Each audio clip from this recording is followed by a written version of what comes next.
a podcast by CIPRA. Il podcast della CIPRA. Le podcast de la CIPRA. Der CIPRA Podcast. CIPRA Podcast. Interviews, background talks, and voices from all Alpine countries. Listen to this and more in the podcast of the International Commission for the Protection of the Alps, www.cipra.org/podcast.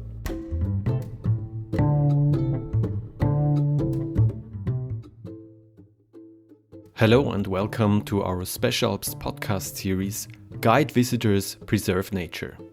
In today's episode, we talk about nudging in Alpine tourism. My name is Michael Gams, and this is the third of 4 podcast episodes within this series, produced by CIPRA International in cooperation with the community network Alliance in the Alps. All episodes are in English. The current episode is also available in German language. So if you speak German, feel free to change to the German episode. Now we are ready to dive into the topic of today's podcast episode, nudging in Alpine tourism. The term nudge is used to describe measures that encourage people to act on their own initiative as desired. But how can visitors to sensitive natural areas in the Alpine region be persuaded to behave responsibly without bans or financial incentives? How is nudging used to guide visitors? How effective is it for sustainable tourism? Does visitor management need psychologists? And is nudging ethical? In order to be able to find answers to these questions, we organized a webinar, which took place on September 21st and was joined by over 150 persons from all over the Alps. Several experts gave their inputs on nudging in tourism, followed by a discussion round. One of these experts was Eva Maria Catoen, a trained ecologist and mediator, as well as managing director of Alps, an office situated in the Austrian Lechtal Valley. Alps focuses especially on participatory processes and conflict management in Alpine regions. Eva Maria Catoen guided through the webinar and gave a first definition of what a nudge could be. It is really very broadly discussed, and sometimes it's not easy to find exact definitions. And I share with you the one which is also published by Harvard Edu. There they call a nudge a subtle technique or an indirect encouragement designed to steer individuals towards a desired action so that they do what you would like them to do without coercion, without pressure in this sense, and forbidding any options. So keeping their freedom, individual freedom, and to guide them to choices toward beneficial outcomes. Nudging can also be used in visitor management. Concerning this, Eva Maria Catoen and her team focus on 5 elements. For example, the information provided beforehand, before you get in the region where you want to be on holiday, or even the information and the sensibilization on site. These are 2 parts where you get your information, but also the recreational and pathway infrastructure you find in the region itself, or all accompanying infrastructure and services like mobility, public mobility, and issues like this. And last but not least, also the question about visitor monitoring. These 5 elements are very important. And in all of these elements, you could find and use nudging as a tool or as an example. In the question of how pathways are structured, there is already this question about convenience and comfort.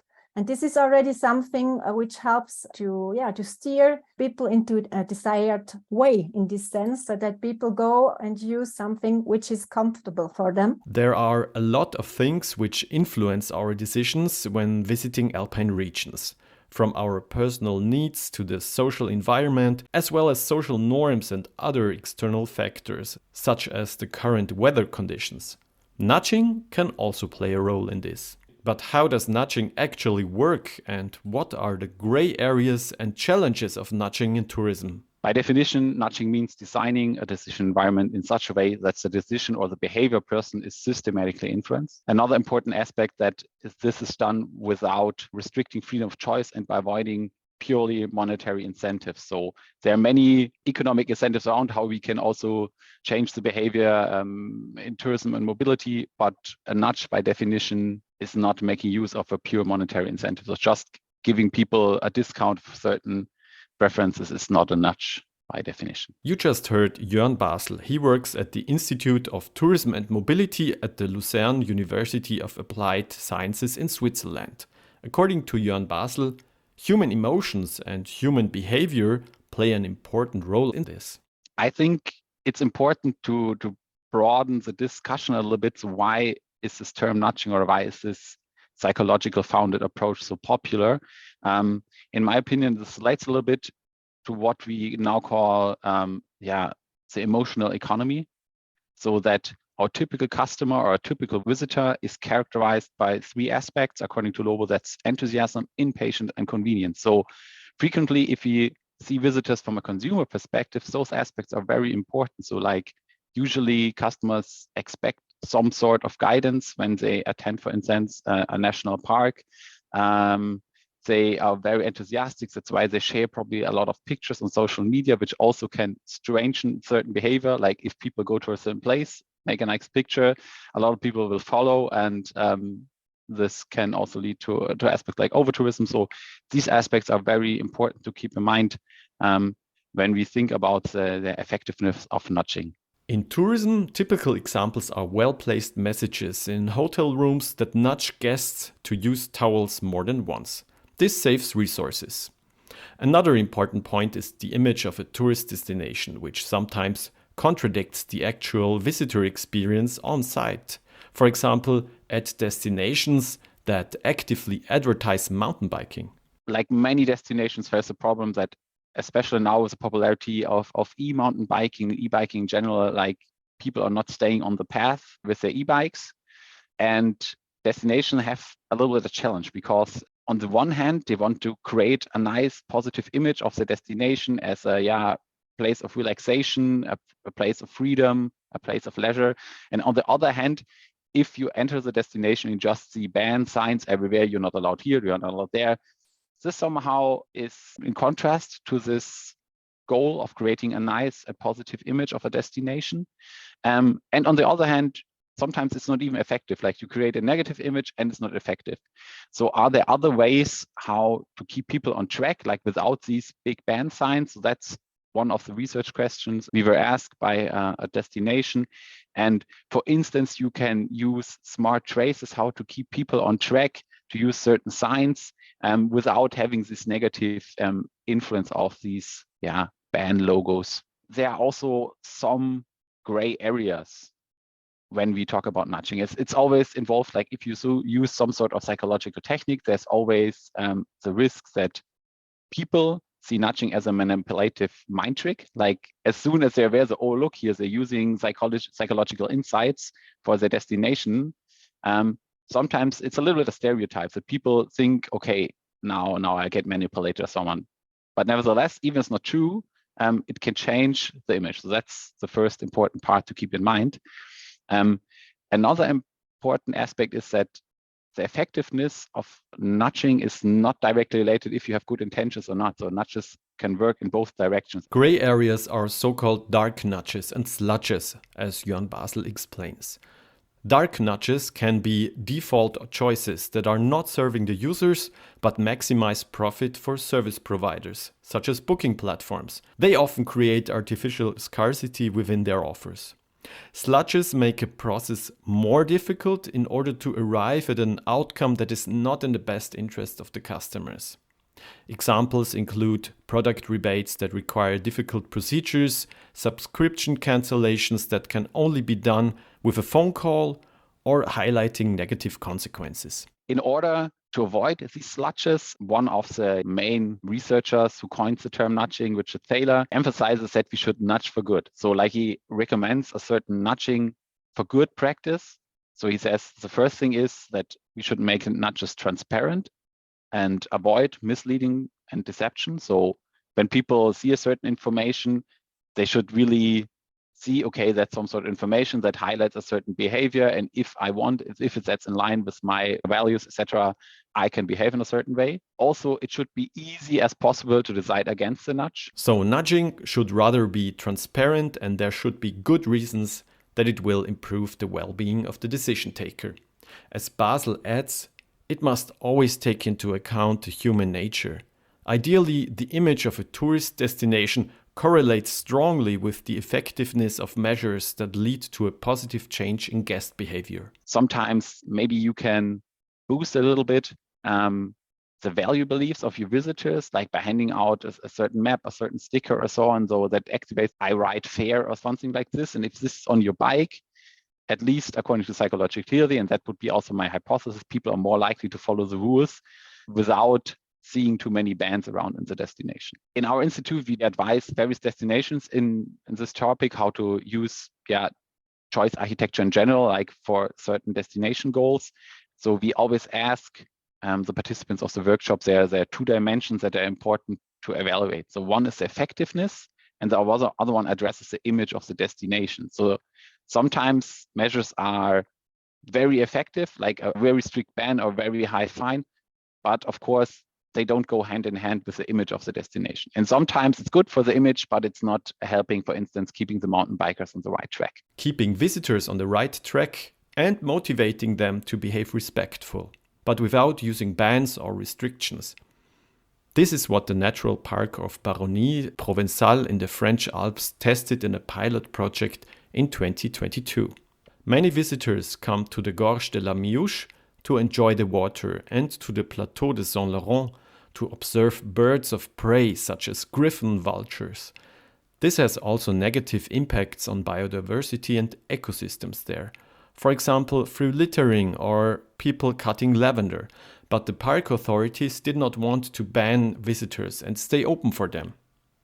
In 2022, they looked after new ways of visitor guidance through behavioral changes of visitors. After a study phase with interviews about needs and impacts of visitors in nature, the park organized workshops to identify what kind of behavior changes they would like to see. I keep my waste with me. I respect the river's ecosystem. I respect the natural sites to avoid degradation. And I respect those who work and other site users. So these different messages were identified to be applied on the nudges that are going to be implemented on site. Quentin Martinez works for the Natural Regional Park of Baronnie Provençale. We created a banner at the parking lot with 3 different messages, and actually only the third one was for the leave no trace, actually not to leave any waste on the site. So the 3 messages were: think about water, because there is no water on site. Take good shoes, because the site is kind of rocky. And also take litter with you, because you can't leave anything on site. These messages were conveying messages of mindfulness and care, so that the visitor in response shows some care for nature that was actually talking to them and making them thinking about all these 3 things. It was also important to make visitors aware that they are guests in the natural park, a private space that is open to the public, but with certain rules needed to preserve it. On the Plateau de Saint-Laurent, we created a totem at the entrance of the site with a message, a small message: welcome to the Plateau de Saint-Laurent, welcome to the inhabitants' house of the Plateau de Saint-Laurent, you are our guests. Well, actually, to show that the natural environment are inhabited, both by humans and non-humans. We had the reminder of the concept of guest, and the totem showed a transition from one threshold, from one space, the public space, to another space, a kind of private space with its own rule that you have to respect, but the rules were not given to the visitors. It was a prototype, and it was not supposed to stay longer than maybe 3 or 4 months, only for the summer season. Another measure was personalization, as Quentin Martinez explains. And we also settled personification of kind of panel for a personification of agricultural plots to remind that these wild landscapes are actually fields providing the space and resources for farming activities. They were not abandoned land. Thanks to the use of the pictures of the farmers, it created personification and sharing And the message was, here is working Sébastien, for instance, happy farmer, he has a cattle and everything. So it creates attachment, and thanks to the face, you create something familiar to the visitors, and it creates also respect. Well, that's what we think. And on site, it was this very discreet panel to tell the visitors that here there is a farmer working, but there was no interdiction or anything coercive. Examples like these show that nudging can actually help changing behavior of visitors and raise their awareness for sustainability issues. But how can other actors in tourism make use of this knowledge?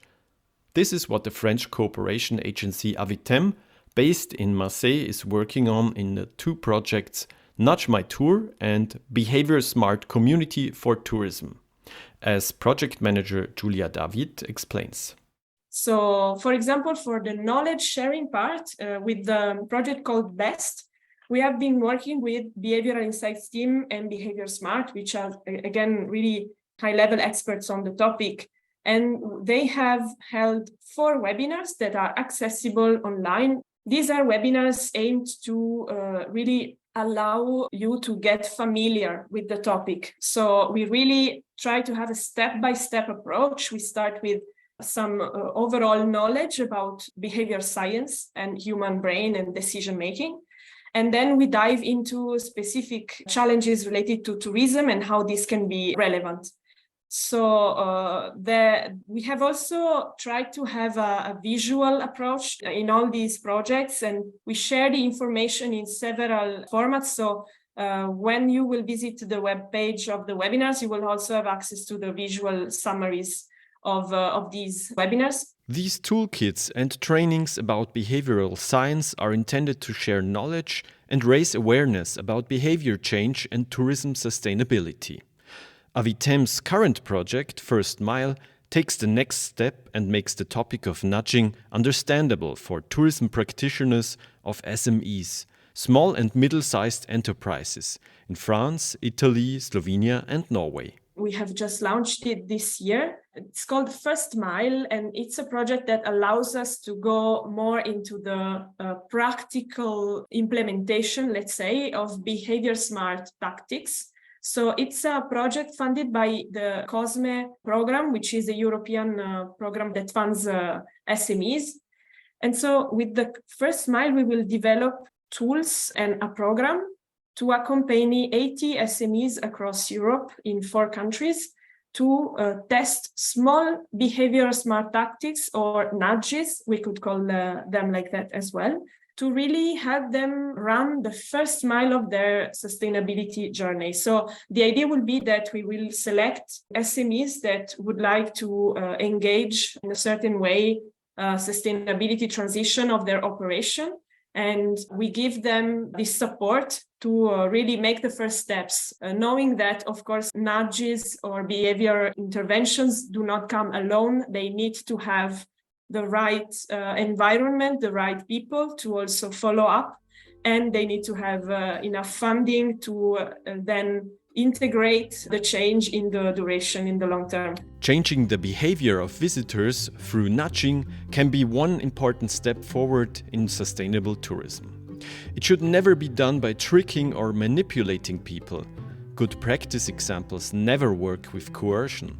They rather work with personalization and positive messages, for example by telling us the story about a sensitive natural landscape as well as about people, plants and animals living there. Nudges address our needs and personal values instead of offering financial incentives. We all love to discover the natural and cultural beauties of the Alps, and we love doing so in a fair way, preserving them as a thriving space for plants, animals and humans living there, and for our visits in future. In this sense, let us nudge for good.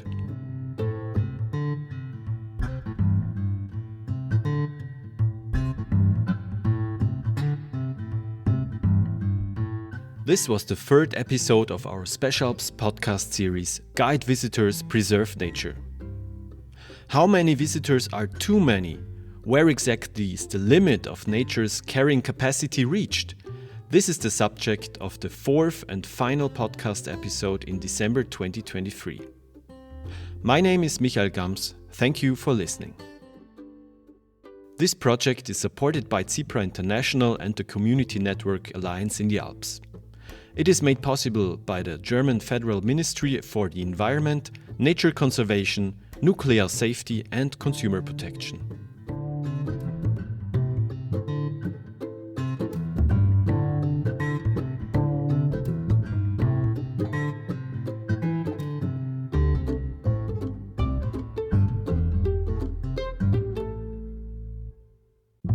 A podcast by CIPRA. Il podcast della CIPRA. Le podcast de la CIPRA. Der CIPRA Podcast. CIPRA Podcast. Interviews, background talks, and voices from all Alpine countries. Listen to this and more in the podcast of the International Commission for the Protection of the Alps, www.cipra.org/podcast.